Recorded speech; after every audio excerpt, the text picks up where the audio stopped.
Vamos lá, estamos aqui, pessoal, hoje uma entrevista que eu acredito que vai ser sensacional com o chefe Renato Calef, que ele acabou de lançar sua gastrobiografia. Exatamente. Estamos aqui com o livrinho dele, já a gente vai falar sobre isso, chama-se Na Ponta da Língua. O Renato introduziu o termo gastronomia funcional e ele começou a falar, antes de todo mundo, de culinária saudável, de quilômetro zero, de gastronomia sustentável, de, enfim, coisas que, isso foi quando, em 2007, que hoje em dia todo mundo fala, mas o Renato foi o precursor dessa história toda. Então eu queria começar com uma pergunta muito básica. Renato, o que é a biomassa de banana? A biomassa já foi uma grande assinatura do meu trabalho. Eu fui o primeiro, o único a trabalhar durante muitos anos com ela na alta gastronomia. E hoje ela é recomendada por médicos nutricionistas. E ele é uma massa extraída do cozimento de uma banana verde, qualquer banana verde, a banana da estação, aquela banana que saiu direto do seu do cacho até a sua cozinha, porque não pode ter passado por o caminhão de estufa, que geralmente tende a amadurecê-la. Por quê? Porque ela não pode ter açúcar. É o açúcar que dá o sabor, e é o açúcar e a formação do açúcar que destrói o grande poder funcional dela, extraído do amido resistente. Bom, mas o que você faz com a biomassa de banana? eu coloco na panela, cozinha, a casca se solta, eu retiro a polpa e bato no liquidificador, no processador e faço uma massa. Biomassa. Isso é a biomassa? Sim. É o resultado dessa bateção? Algo e você usa para quê? Algo sem sabor nenhum e sem cheiro nenhum. E eu uso para espessar. Então, se eu bater qualquer líquido com ela, eu tenho um creme. Então, imagina que na gastronomia que a gente aprende a fazer o roux, com leite, substitui o farinha, é um espessante natural. Só que é um espessante que tem benefícios incríveis. E que te fortalece, melhora a sua imunidade, te protege e tudo. A gente fala muito de fermentação, né? Ela é prebiótica e ela ajuda a eliminar toxina, ela ajuda a melhorar a carga glicêmica. Cara, que interessante. E outra, é muito mais fácil de fazer do que o roux até, né? Bom, a mesma coisa, né? O roux também é fácil, vai. Só que o roux... Mas é comprar a banana, cozinhar ela, tirar a casca, processar, tá feita a biomassa. Isso. E eu coloco em bolo, em pão, porque além de dar umidade, tem tudo a ver com o meu trabalho, falar de valor nutricional, de valor funcional, prevenir e promover saúde. Tá, ótimo. Entramos onde eu queria chegar. Como você define a gastronomia funcional? É um termo que você criou, você falou assim, acordou com o termo gastronomia funcional na cabeça, porque hoje todo mundo fala, mas parece que você criou esse termo. Defina. Quando eu voltei da Espanha de um trabalho de 3 estrelas Michelin no Martim Berasategui, País Basco, eu caí na porta de um restaurante de uma nutricionista. Desculpa, você trabalhou com o Martim? Mas trabalhei. Fui o primeiro brasileiro a trabalhar com ele, foi uma experiência incrível. Mas eu voltei pro Brasil, eu imaginei que eu não fosse voltar. Mas eu voltei e aí bati na porta de uma nutri, ela me empregou e como cozinheiro. Eu passei uma semana a ser chefe e ela perguntou, vamos melhorar o seu orçamento dando aula para nutricionista? Vamos. Eu comecei a estudar nutrição da noite pro dia. Madrugava, estudando e de repente dando aula e fazendo uma linguagem nova, eu percebi que eu estava cunhando junto com essa nutricionista o termo gastronomia funcional, que é uma gastronomia que usa técnicas da gastronomia e técnicas e a ciência da nutrição funcional, que estava na época se formando, para você gerar uma comida com sabor, mas com saúde, que pudesse promover saúde com potencial de prevenir doenças.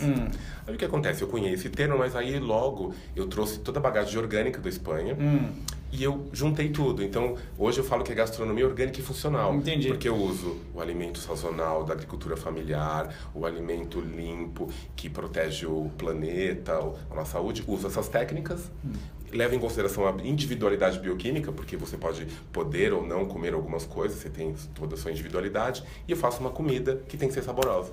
Ou seja, podia ser Le Manger Organique Fonctionnel. Poderia. Mas nos primeiros anos, esse termo foi muito difícil.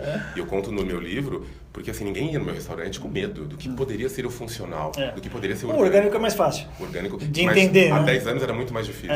Vamos falar de orgânico. Okay. Rapidinho. O orgânico é uma coisa muito interessante. Eu sei que você acabou de voltar da Itália. Eu também acabei de voltar da Itália, em junho agora, voltei no começo de julho. Em 2007, que foi na mesma época que você inaugurou o seu restaurante, um cara chamado Oscar Farinetti, lá na Itália, ele inaugurou o Italy. em Torino, na cidade de Torino. Foi em janeiro de 2007. E a tese do Farinetti era um cara muito rico, não sei se você conhece a história dele. Ele vendeu, tinha uma espécie de Casas Bahia lá na Europa inteira, ele vendeu, colocou 400 milhões de euros no bolso e falou assim, o que eu vou fazer da vida? Ele falou assim, eu vou fomentar a distribuição de orgânicos na Itália. Por quê? Porque ele tinha essa paixão, o nome dele Farinetti, não sei o quê, ele era de Alba, que é a cidadezinha que concentra todos esses caras, a sede do Slow Food, do amigo do Carlo Petrini, que é o chefe e criador do Slow Food. E ele falou assim, eu vou dar vazão para todos esses caras que produzem orgânicos na Itália terem um lugar aonde vender.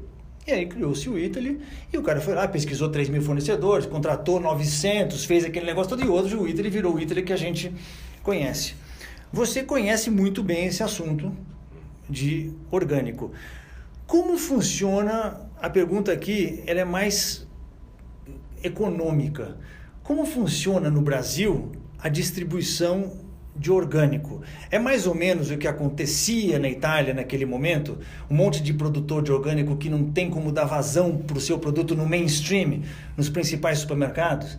É mais caro? É difícil de distribuir? Você que conhece bem esses produtores todos, como você vê a economia do orgânico, a situação da economia do orgânico no país nesse momento, no Brasil? Muita gente quer transformar a sua terra, a sua plantação em orgânica. É um movimento super crescente. No passado foi muito mais difícil, ainda é, tanto de logística, porque geralmente quem planta, quem colhe, quem embala, quem vai vender. E a gente tem o mito de que o alimento orgânico é muito caro, né? E na verdade, por que ele só se torna caro? Porque esses grandes supermercados, eles massacram, não praticam comércio justo com eles e cobram um absurdo esse valor. Se você vai no lugar certo... Paga o cara com 90 dias, sei lá. É terrível. Se a gente vai no lugar certo, na feira, se a gente cria um vínculo, né, o consumidor final, urbano, com quem produz, isso torna o alimento mais barato, super competitivo, sobretudo se for da sazonalidade, que é mais barato ainda. E o que eu quero dizer é que é o seguinte... Mas como você cria esse vínculo? Como que faz esse negócio de chegar lá no consumidor? Primeiro, você tem que ir em feira, criar esse vínculo com ele, porque quem vai nas feiras, e tem feiras todos os dias, são as mesmas pessoas do entorno de São Paulo, estou falando de São Paulo, e você vai criar o vínculo. Então você vai estabelecer esse vínculo, você vai... Mas você está vendo acontecer esse movimento muito. Em Claro São Paulo ou no E eu ajudo a promover. No Brasil? interior é muito difícil. Por incrível que pareça, quando a gente acha que no interior vai ter muita comida orgânica, não tem. É monocultura, é agrotóxico, e a cidade se contamina. E eu tenho muitos relatos, testemunhos, Renato, eu não consigo orgânico na minha cidade. Isso é inacreditável, né? Você consegue muito mais no entorno de São Paulo, muitas vezes, do que lá. É incrível. E de qualquer forma, então, existem muitas empresas hoje que estão juntando esses grupos e vendendo por um preço super bacana. Existem os CSAs, que é um movimento que começou lá fora, que você apoia a agricultura, você paga antes e você recebe todos os, semanalmente, produtos. E Botucatu faz muito isso, né? A Botucatu tem o Demetra, que é o biodinâmico, é muito bacana esse movimento. Então você tem, sim, hoje, movimentos interessantíssimos que viabilizam. É como se fosse uma assinatura? Uma assinatura. É isso que você paga e recebe um sustenta. X fixo. Tipo, você garante a produção dele o ano todo. Você garante que vai comprar o ano inteiro. Sei, é legal porque o cara tem previsibilidade da demanda. Você recebe o que tem de estação. Isso é sensacional. É sensacional. E vários bairros estão com esses centros. É um movimento bacaníssimo entre nutricionista, agricultor e comerciante e viabiliza. Só que assim, as pessoas precisam conhecer. Existem lugares em São Paulo onde você vende alimento orgânico, eles vendem alimentos orgânicos por preços super módicos, onde você paga o que você acha que é merecedor. É incrível isso, né? O cara te dá essa abertura. Parece utópico. E assim, e vale a pena. Eu acho que hoje você tem que ir em feira, fazer o que o italiano faz. O supermercado dele é feira. O que não tem na feira, ele vai depois pro supermercado. E comprar o que é da estação. Né? Hoje, eu cometi grandes erros quando eu voltei da Itália. Porque lá estava verão e eu via ameixa. Cheguei em São Paulo, vi ameixa na feira. Quando eu fui pagar, eu falei, nossa, foi tudo isso? Porque é importada. Não é na estação. Não é da estação, então você tem que... É da estação da Itália. Exatamente. Mas eu quero dizer o seguinte, você tem que procurar o lugar certo. Você tem que criar esse vínculo. Ou seja, você tem que se educar também, né? Enquanto consumidor. Em São Paulo, por exemplo, eu tenho um fornecedor novo de parelheiros. É quilômetro zero, orgânico e biodinâmico, a preços competitivos ao convencional. Nossa, isso é muito interessante. Deixa eu te perguntar uma coisa que você mencionou, que eu acho que é muito importante, que você fala assim, São Paulo, beleza, você está começando, tem uma certa cultura, tem várias feirinhas aqui em São Paulo, as pessoas estão dedicadas a esse assunto, eu acompanho esse movimento em São Paulo, eu não sei realmente como funciona no resto do Brasil, eu imagino que seja um pouco diferente, mas você mencionou um assunto muito importante, que é a monocultura, né? Você viu na Itália e eu vejo na Itália também como isso é importante, né? Você tem lá 1 hectare de terra, né? E milhares de 1 hectare de terra. Cada família tem 1 hectare de terra. Então, nesse hectare de terra, eu vejo, por exemplo, as pessoas, um velhinho e uma velhinha, levando as azeitonas daquele hectare. Então, ela tem lá 200 arvorezinhas. Aí, na época da colheita, ela passa 10 dias, ela e o velhinho. Aí, ele chega no frantóio, né, que é o local que eles processam, que é um local comunitário, que eles processam o azeite de oliva. A velhinha na Brasília, não é Brasília, que deve ser o carro lá da Itália, um carrinho velho abarrotado de azeitona para fazer um negócio. Aí, ele leva, no mesmo dia ele fica esperando, e leva os dois velhos, os galãozinhos de azeite de oliva para casa, e este galãozinho ela troca com o alimento que vai sustentar com os vizinhos e com as coisas, e vende o excedente por 6 euros o litro, 7 euros, e isso gera toda uma economia. Então, uma pergunta que eu queria te fazer era em 2 sentidos.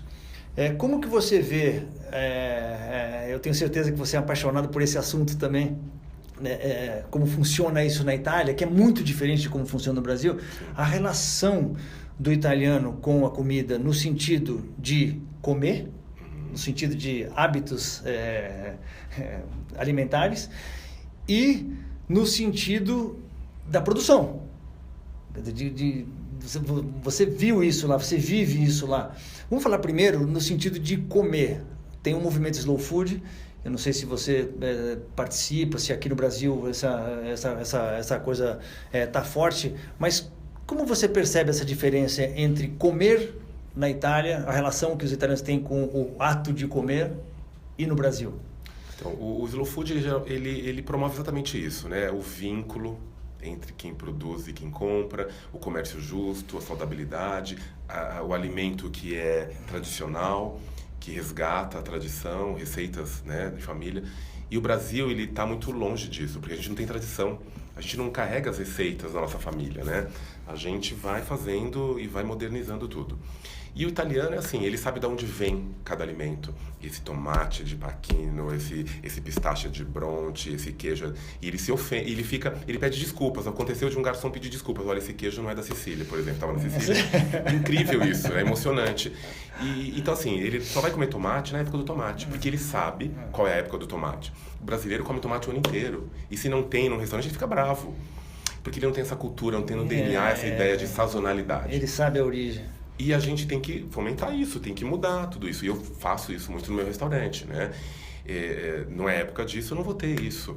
E acabou. Só vou ter melancia, abacaxi e laranja na época disso. E todo mundo acha que suco de laranja, de melancia e de abacaxi eu tenho que ter o ano inteiro, né? Não é normal isso.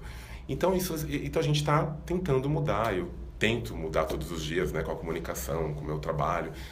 Mas o brasileiro não tem isso, né? E, infelizmente. E o italiano é assim, ele tem vários aspectos, né? Ele come menos carne, porque a carne lá é cara e também não é de boa qualidade, então ele abusa dos vegetais. E o brasileiro não, é o contrário, né? Ele abusa de carne. Independente da origem, né? Independente da origem. São vários aspectos. Né? E deixa eu te perguntar, você acha que isso que você falou é muito interessante, mas eu estou preocupado assim com o futuro, digamos assim. Eu vejo que o Brasil tem um movimento, e você é um grande responsável por esse movimento, das pessoas se educarem com relação a este assunto. A saber da origem, a saber como comer na estação certa, como comer no quilômetro zero, como valorizar o ingrediente, esse tipo de coisa. Então, porque a gente estava conversando, eu vejo muito esse funil assim, nas pessoas, que começa com as pessoas terceirizando 100% da sua vida alimentícia, né? Ela tem uma empregada em casa que faz tudo para ela. Ela vai no supermercado, compra tudo pronto, congelado, a massa pronta, o negócio pronto e esquenta no forno e não toca na comida. A pessoa não sabe. Muitas vezes ela cozinha e não sabe a cor de uma batata. Nunca viu uma batata crua. Isso acontece, por incrível que pareça. Aí depois você tem, que é uma coisa que eu acho que é muito fruto da educação das pessoas, as pessoas que vão se educando na culinária. Aí você tem os programas de YouTube, você tem a televisão, todo mundo querendo se educar com relação à culinária, e você tem o fundo dessa pirâmide, quando a pessoa já passou por este processo de botar a mão no alimento para começar a se preocupar com a origem, com a saudabilidade, com a como chama? Estacionalidade? Não, sazonalidade da comida. Você tem um outro livro, sim, que você fez para crianças. Sim. E eu achei sensacional essa iniciativa, porque você realmente é uma questão de educação, né? Se você não começa, fala um pouco sobre como você vê essa educação sendo construída, mas lá de baixo. Sim. Quer dizer, lá dos primeiros anos. Durante muitos anos eu fiz... Porque depois de velho fica difícil, né? Exatamente, por isso que eu fiz livro para criança. Porque se você não forma um paladar, você vai ter um adulto chato, que não gosta de nada, que não conhece os sabores e também não quer desbravar isso. Conheço bem esse assunto lá em casa. Então, assim, eu fiz um livro que fosse uma ferramenta educacional, que fosse educar a criança e depois chegar nos pais, nos adultos. E tem uma escola que adotou esses meus livros como ferramenta educacional incrível, que ele faz várias atividades e a criança tem que aprender a plantar, colher, fazer compostagem, fazer a comida, para ter esse laço com a comida. O que acontece é que tem adultos que não tem nenhum vínculo com a comida, não sabe, sai de um consultório, olha, o nutricionista manda fazer um suco de salsão, ela não sabe o que é salsão, né? Isso é muito complexo, muito grave. Então você tem as pessoas que vão comprando direto no mercado, não olham o rótulo e acham que é normal, né? Já tem as pessoas, os foodies, que querem ter experiência, que querem saber de onde vem, como é que foi como essa experiência toda.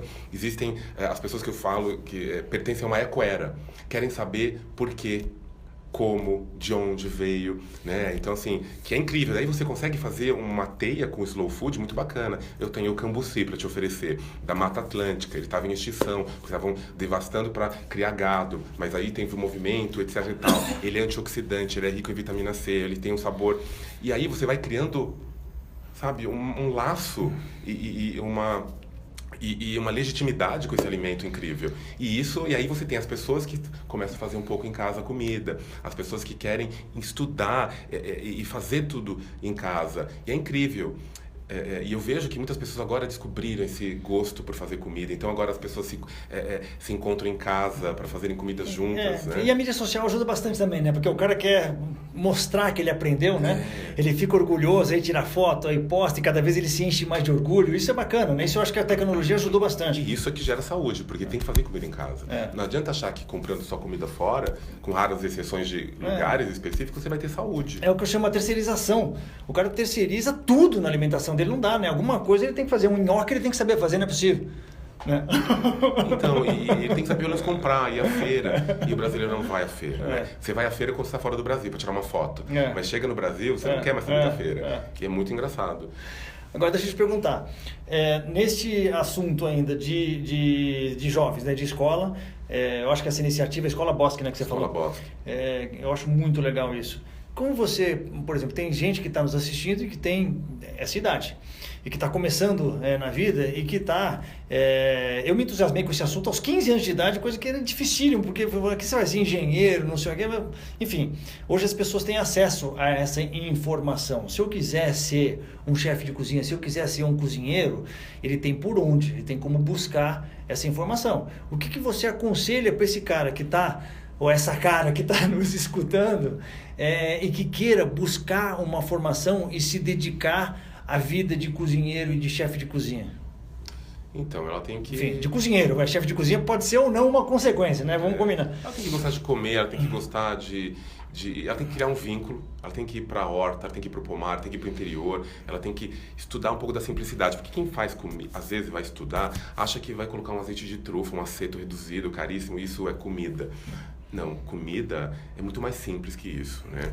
E por que Por que se alimentar? Por que ser saudável? E acho que tem que ter, hoje em dia é necessário isso. Existem vários cursos, nunca existiu tantos cursos de gastronomia e de culinária como hoje. É só dar uma pesquisadinha. Você encontra um canal de YouTube, você aprende a fazer comida. Então, se você quiser algo mais sério, vai para uma universidade séria. Mas existem várias formas de você hoje fazer comida saudável, né? Tem muita gente boa ensinando isso. E você tem que saber.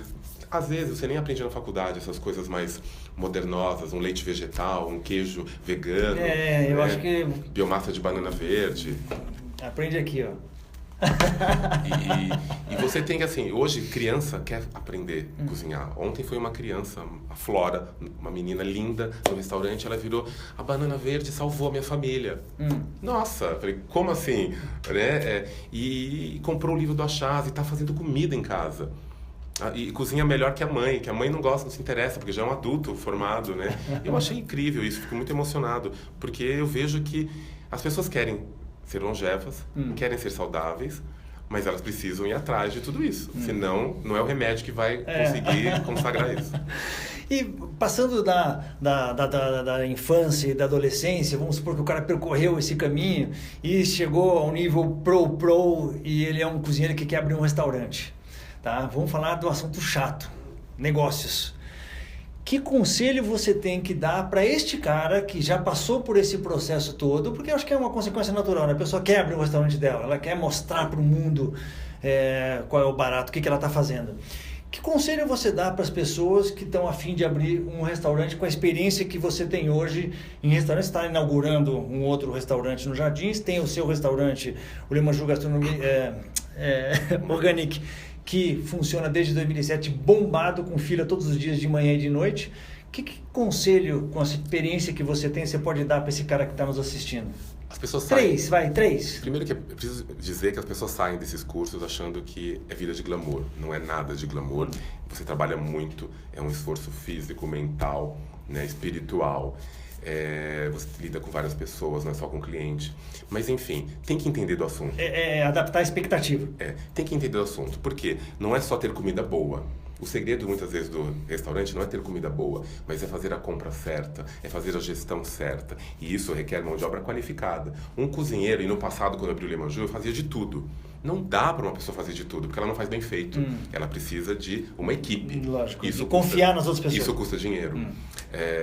Comprar alimento bom custa dinheiro. O alimento orgânico e o funcional é mais caro. Né? Enfim, então você precisa entender do assunto.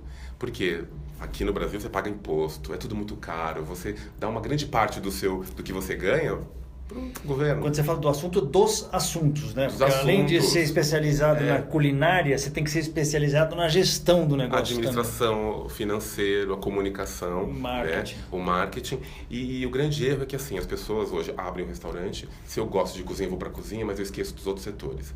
Então, eu esqueço de treinar. Eu boto um funcionário, um garçom, um cozinheiro, mas eu tenho que treinar ele. Isso é um grande erro, não treinar direito. O outro grande erro é começar a baixar o custo comprando alimento de péssima qualidade ou reduzindo. Porque assim, ninguém quer comer mal. Fala assim, meu custo alto, pum, troca o fornecedor. Então eu vou comprar, não vou usar manteiga, nem azeite, eu vou usar margarina, vou usar óleo. Quer dizer, é mais ou menos por aí. Então assim, esteja certo que é caro e vai pagar imposto. Porque ninguém quer nada disso. E que você tem um conceito a seguir. E então assim, eu acho que esses são os grandes erros, né? Não entender do assunto. Muito, muito bom. Última perguntinha, só para acabar, eu li no seu livro a importância do tipo de panela para a qualidade de uma refeição, de uma alimentação. Como assim? O primeiro livro que eu escrevi foi tudo sobre panelas. Cada panela tem um metal e o metal passa para a comida. Só que cada tipo de receita tem um pH, um meio líquido, seco ou úmido. Você tem um ingrediente que vai absorver mais ou não o metal, né? A biomassa, por exemplo, e ervas, elas são quelantes, elas absorvem metais. Então, cada panela tem um método para você impermeabilizar. E algumas panelas... então, para cada receita, você precisa de uma panela. Só que a legislação brasileira também impede que algumas panelas entrem na sua cozinha industrial. Então é muito interessante o assunto. Mas muda realmente, o tipo de panela muda a qualidade da refeição? Muda. Se você fizer um arroz doce numa panela de alumínio, vai ficar verde, né? Porque está cheio de alumínio.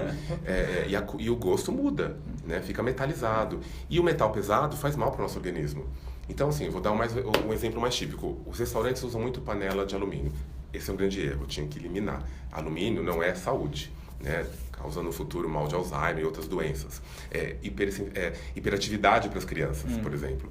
Então, o metal é um custo-benefício interessante para a cozinha. Se você ferver ele 3 vezes com água, você está impermeabilizando, impedindo que o níquel passe para a comida. Tem comida que não vai bem com alumínio de jeito nenhum, né? Não, nenhum. E chá em panela de alumínio você não pode fazer, porque os ingredientes do chá vão absorver esse alumínio e vai todo para o seu organismo, né? Nossa, é muito interessante. Tem conversa, né? Tem muita conversa. É uma pena que a gente está chegando ao fim. 3 horas aqui. Ó, pessoal, tudo isso que a gente falou aqui, embaixo do nosso vídeo vai ter os links para os livros do Renato. Esse aqui que a gente está na mesa, que é o Na Ponta da Língua. Tem esse das crianças, tem o das panelas. A gente vai colocar o link para todo esse conteúdo pro para você, Renato. Obrigado pelo seu tempo. Sensacional. Le Manjou Organique é um restaurante sensacional. Aconselho você a ir lá e visita o Renato. Chama ele para ir na sua mesa, para explicar para você como é que é o conceito da casa.